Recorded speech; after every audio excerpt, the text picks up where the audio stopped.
ഇളയരാജയ്ക്കെതിരെ ശ്രീകുമാരൻ തമ്പി. താൻ എഴുതിയ പാട്ട് ആരും പാടരുതെന്ന് പറയാൻ ഇളയരാജയ്ക്ക് എന്ത് അവകാശമെന്ന് ശ്രീകുമാരൻ തമ്പി ചോദിച്ചു.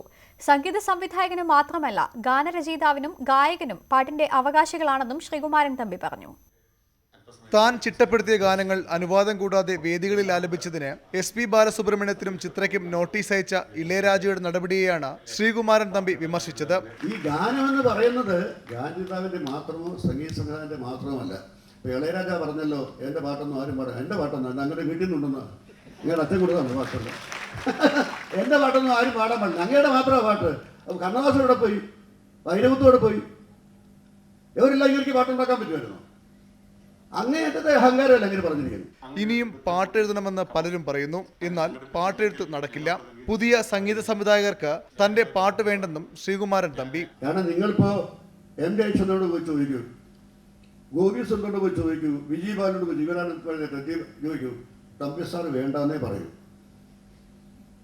നമുക്ക് ശ്രീകുമാരൻ തമ്പി സാറിനെ കൊണ്ട് പാട്ട് തമ്പി സാർ വേണ്ട, തമ്പി സാർ വേണ്ട, തമ്പി സാർ പറ്റില്ല, നമുക്ക് തമ്പി സാർ ചേർന്ന് പോകാൻ പറ്റില്ല, വേണ്ടെന്ന് പറയും. കമുകര ഫൗണ്ടേഷനാണ് ശ്രീകുമാരൻ തമ്പിക്ക് ആദരമർപ്പിച്ച് പൗർണമി ചന്ദ്രിക എന്ന പരിപാടി സംഘടിപ്പിച്ചത്.